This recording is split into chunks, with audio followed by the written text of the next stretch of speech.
Good morning students. हम पढ़ रहे थे the first freedom struggle of 1857, जिसका हमारा इंट्रो हो गया था। ठीक है, और हमने क्या पढ़ लिया था, स्ट्रगल का बैकग्राउंड पढ़ लिया था। इट मीन्स जो हमारे जो फॉरेनर थे, व्यापारी, जो विदेशी व्यापारी थे, वो हमारे यहाँ क्यों आए थे, ये सारी चीज़ें हमने पढ़ ली थी। नेक्स्ट पैरा हमें जो पढ़ना है यहाँ से कवर करना है। देखिए, the France company has established itself in Hyderabad and Karnataka in south India. ठीक है, साउथ इंडिया है, साउथ इंडिया में जो फ्रांस कंपनी थी उनका इफेक्ट कहाँ तक हो गया था, कर्नाटक और हैदराबाद में स्टैब्लिश हो गया था, वहाँ तक उनका इफेक्ट पहुँच चुका था। ओके, नेक्स्ट देखिए, in order of finish the France company influence Britisher waged 3 war again them the finally defeated them. इस इफेक्ट को कम करने के लिए जो ब्रिटिशर्स थे, अंग्रेज थे, उन्होंने फ्रांसीसी से कर्नाटक में 3 बार वॉर किए। ठीक है, और फाइनली क्या हुए, वो विन हो गए, वो जीत गए। नेक्स्ट है, in the year 1757 the East India Company defeated the Nawab of Bengal in the War of Plassey. In the year 1764 company fought another war of Buxar against native force of Awadh, Bengal and Mughals and defeated them. These victories paved the way of British rule in India. Gradually the British company started conquering all the forces which challenged the company intention of undisputed rule in India. मैं ये पूरा para cover कर लेती हूँ। Finally क्या हुआ, 1757 में प्लासी का वॉर हुआ। ठीक है, बैटल ऑफ प्लासी हुआ। किसने किया, ईस्ट इंडिया कंपनी ने। किसके अगेन किया, बंगाल के नवाब थे सिराजुद्दौला, उनके अगेन किया। और फाइनली क्या किया, सिराजुद्दौला को हरा भी दिया। ठीक है, वो इसमें हार गए। बहुत ही शॉर्ट इंट्रो दिया है, ये सब चीज़ें आप पहले पढ़ चुके हो, बस आपको रिमेंबर करवाने के लिए दिया है। ठीक है, हम पूरा प्लासी का वॉर पहले पढ़ चुके हैं, बैटल ऑफ प्लासी, बहुत ही अच्छा और बहुत ही आईएमपी टॉपिक ही है। ठीक है, उसके बाद बक्सर, बैटल ऑफ बक्सर भी पढ़ चुके हैं। तो यहाँ पे सिर्फ आपको एज अ रिमेंबर रहे, उसमें दिया गया। उसके बाद क्या हुआ, 1764 में बैटल ऑफ बक्सर हुआ। ठीक है, कंपनी के बीच और किसके हुआ, कि जो इंडियन रूलर थे अवध, बंगाल और जो क्या बोलते हैं मुगल एम्पायर थे, वो लोग इकट्ठे हो गए थे। उन्होंने इकट्ठे होकर उनसे लड़ाई की थी। ठीक है, उन्होंने एक बॉन्ड बना लिया था।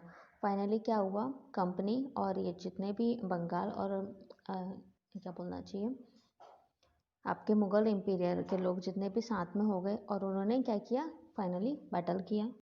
फाइनली क्या हुआ, कंपनी जीत गई। ठीक है, अब अंग्रेज ये जो ब्रिटिशर थे, उनको फाइनली विन हो गए। जब उनको ये जीत मिली तो उनको एक रास्ता मिल गया, किसका, अपना एस्टैब्लिशमेंट और बढ़ाने का।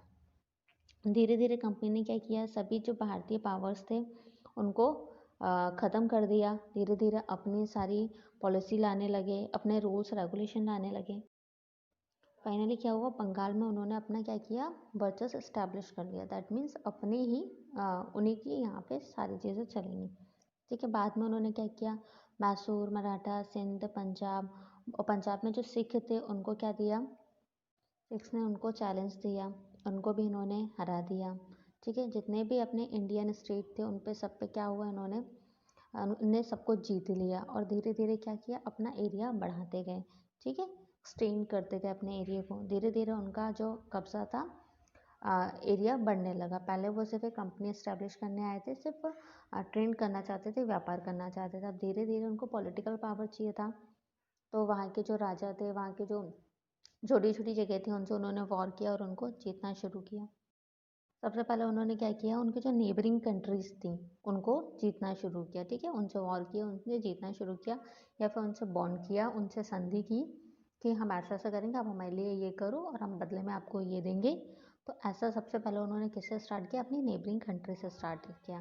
ठीक है, उसके बाद उन्होंने क्या किया, कंपनी ने नेपाल, वर्मा, अफगानिस्तान, तिब्बत, सिक्किम, भूटान के साथ भी क्या किया, स्प्रेडिंग एंड टेंटिकल्स। ठीक है, उनके साथ संघर्ष किया और अपने साम्राज्य का क्या किया, बढ़ाते गए, उसका विस्तार किया। Next para, along with the spread of territory control the company dismantled the traditional social and economic structure in India. The policy of Lagan, which company acquired for farmers caused heavy loss to Indian farmer. British destroy the traditional cottage industry like handicrafts and handlooms. As a result, the wealth started flowing towards England. British export policy and establishment of new industry has a singular aim to improve and make England prosper. अब east India company ने क्या किया, जो India में पहले तो उसके area extend किया, स्प्रेड किया, ठीक है, उसको फैलाया। साथ ही साथ जो इंडिया की अपनी ट्रेडिशनल चीज़ें थी, ठीक है, ट्रेडिशनल सोशल एंड इकोनॉमिक जो स्ट्रक्चर था, जो फ्रेम था, उसको क्या कर दिया, डैमेज कर दिया, उसको ख़त्म कर दिया। उसके बाद वो किसानों के लिए, फार्मर्स के लिए न्यू पॉलिसी लाए। कौन लाया, कंपनी, जिसमें क्या होना था, उनको अपनी लैंड का टैक्स देना होता था, जैसे कि लगान मूवी में भी देखा होगा, ठीक है, तो उनको अपना लगान देना पड़ा। अब ये जो लगान वाली पॉलिसी थी वो फार्मर्स के लिए बहुत ही ज़्यादा क्या थी, लॉस वाली पॉलिसी थी। इससे क्या होता था, फार्मर्स का लॉस होता, जितना उनका निकलता नहीं था अनाज वगैरह, जितना उनको प्रॉफिट नहीं होता था, उतना उनको क्या होने लगा, लॉस होने लगा। और यहाँ पे अब अंग्रेज क्या करते जाते थे, ब्रिटिश हमारी जितनी भी चीज़ें थी सबको ख़त्म करते आ रहे थे, ताकि हम पूरी तरीके से उन पर डिपेंड हो जाएं। उसके बाद हमारी जो ट्रेडिशनल कॉटेज इंडस्ट्री थी, ठीक है, हैंडीक्राफ्ट, हैंडलूम, उनको भी उन्होंने क्या किया, ख़त्म कर दिया, जिससे क्या हो जाए कि हम उन पर डिपेंड हो जाए। अभी हम अपना काम कर रहे थे, खुद बना रहे थे, खुद बेच रहे थे, खुद हमारे यहाँ पे पैसा आ रहा था, ठीक है। अब इन्होंने क्या किया, ये सारी चीज़ों को जब ख़त्म कर दिया, नष्ट कर दिया, उसके कारण क्या हुआ, जो भारत की जितनी भी मनी थी उसका फ्लो कहाँ हो गया, इंग्लैंड की तरफ हो गया, ठीक है। ब्रिटिश की एक्सपोर्ट पॉलिसी और एस्टैब्लिशमेंट का एक ही पर्पस था कि वो इंडिया को इकोनॉमिक बेस से, आर्थिक रूप से क्या करना चाहता था, बर्बाद करना चाहता था, और ब्रिटेन को क्या बनाना चाहता था, एक प्रॉपर संपन्न बनाना चाहता था। Make England prosper, that means उसको, इंग्लैंड को क्या बनाना चाहता था, एक संपन्न बनाना चाहता था। नेक्स्ट है हमारा, this way by mean of victories in war and by dissolving Indian state into company state by fair mean of exploiting Indians. The East India Company provoked anger and discontent among Indians. This resulted in dozens of uprisings in various parts of the country from 1765 and 1856. Many of these were done by tribals and farmers. That rule Samidar and Sardars also lead some of these revolts, and many places East India Company soldiers also joined it. इस प्रकार east India company ने जब उसको victory मिली, वो जीत गई, उसके through उन्होंने क्या किया कि जो इंडियन स्टेट थे, ठीक है, इंडियन जितनी भी प्रदेशों को अनफेयर तरीके से अपने साथ क्या कर लिया, मर्ज कर लिया, मिला लिया, ठीक है।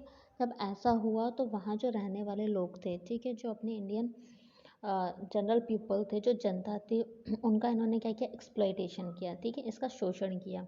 उसके कारण क्या हुआ, वहाँ की जनता भड़क गई, ठीक है, उसमें क्या आ गया, अनसेटिस्फैक्शन एंड उनमें गुस्सा भरा हुआ था। इसके अगेन उन्होंने क्या किया, विद्रोह किया, that means uprising, that means होता है विद्रोह किया, लड़ाई दंगे की, ठीक है। फाइनली क्या हुआ, इसका रिजल्ट क्या हुआ कि 1765 से 1856 तक देश में क्या हुआ, बहुत सारे विद्रोह हुए, बहुत सारे अपराइजिंग हुए, ठीक है, बहुत सारे लड़ाई दंगे हुए, ठीक है। फाइनली क्या हुआ, सबसे पहले तो किसानों और जो आदिवासी थे, रूरल एरिया में जो लोग रहते थे, उनमें होने लगे।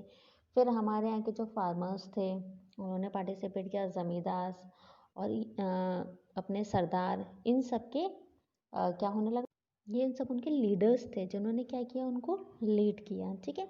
इस तरीके से जगह जगह पे बहुत सारे लड़ाई दंगे होने लगे।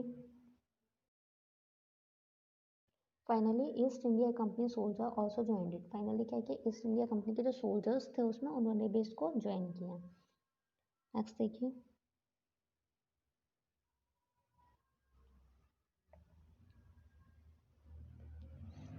there was a revolt by Pharisees who were followed of a sect of Muslims against the exploitation of farmers by जमींदार and Britishers. फाइनली क्या हुआ, जमींदारों और ब्रिटिशर्स के थ्रू जो फार्मर्स का एक्सप्लॉइटेशन हो रहा था, शोषण हो रहा था, उसके अगेन क्या बनाया, फराइजियों, एक फराइजियो बनाया जो कि क्या था, सेक्ट ऑफ मुस्लिम्स, मतलब मुस्लिम्स जो थे उनके एक संप्रदाय था, उसके अनुयायी थे, ठीक है। उन्होंने भी क्या किया, इसके अगेन विद्रोह किया, ठीक है।